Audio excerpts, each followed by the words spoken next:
पहले दिन असली एरिस घर लौटी। उसने अपने माता पिता के तैयार किए हुए नए कपड़े फेंक दिए, फिर मुड़ी और नकली एरिस के कमरे में जाकर वह लाखों डॉलर का गाउन पहन लिया जो असल में उसी का था। उसने जानबूझकर उस गोद ली हुई बेटी के सामने खड़े होकर गाउन दिखाया, क्योंकि वह जानती थी कि उस साल गोद लेने वाले माता पिता ने जानबूझकर उनकी अदला बदली कर दी थी। गोद ली हुई बेटी ने अपने परिवार में ऐशो आराम की जिंदगी बिताई, जबकि असली बेटी दूसरे घर में जुल्म सहते हुए बड़ी हुई। इस बार वह सब कुछ वापस लेने आई थी। गोद ली हुई बेटी ने कहा कि यह उसकी सबसे पसंदीदा ड्रेस है जिसे उसने आज तक एक बार भी नहीं पहना था। असली बेटी ने तुरंत माफी मांगते हुए कहा कि बड़े होते समय उसे कभी नए कपड़े नहीं मिले और न ही उसने कभी अपना जन्मदिन मनाया। उसे पता ही नहीं था कि यह दावत सिर्फ उसकी बहन के लिए थी। ये कहने के बाद वह दौड़कर ऊपर चली गई। गोद ली हुई बेटी इतराते हुए उसके पीछे पीछे गई और कहा कि परिवार सिर्फ उसी से प्यार करता है। असली बेटी ने चुपचाप अपना बैग खोला, अपनी पुरानी स्कूल यूनिफॉर्म जमीन पर फेंक दी और फिर जोर से अपने गाल पर एक थप्पड़ मारा। माता पिता दौड़कर ऊपर आए और वहीं गोद ली हुई बेटी को डांटा। असली बेटी ने उनसे गुजारिश की कि वे स्कूल यूनिफॉर्म न फेंकें और फिर कहा कि वह गाउन उतार देगी। ये देखकर पिता ने सीधे उसे एक ब्लैक कार्ड दिया और फिर मुड़कर गोद ली हुई बेटी को डांटा। गोद ली हुई बेटी ने कहा कि उसके साथ नाइंसाफी हुई है। माँ और भाई ने तुरंत उसका बचाव किया। गोद ली हुई बेटी ने असली बेटी की तरफ उकसाने वाली नजर से देखा, लेकिन असली बेटी ने इसके बजाय उनसे गुजारिश की कि वे अपनी बहन के साथ सख्ती न बरतें।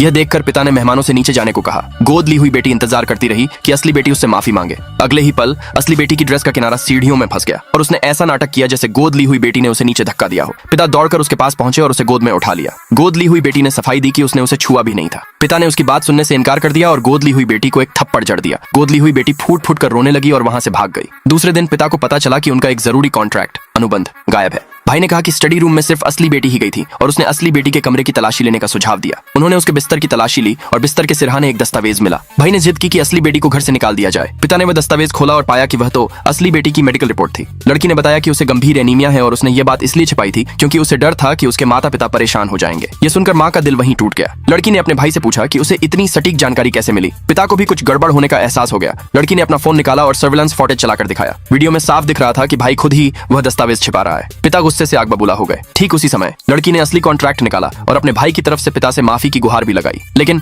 इससे पिता का गुस्सा और भी ज्यादा भड़क गया। भाई ने लड़की पर घर में सर्विलांस लगाने का आरोप लगाया। लड़की ने जवाब दिया कि इस गोद लिए हुए परिवार में उसका गोद लिया हुआ भाई उसे अक्सर घसीटकर बाहर ले जाता और परेशान करता था, इसलिए उसने अपनी सुरक्षा के लिए ही सर्विलांस लगाया था। ये सब सुनने के बाद पिता ने गुस्से में कहा कि वह जाकर इस मामले में भाई से सीधे बात करेंगे। अगले भाग के लिए नीचे कमेंट में यस लिखे।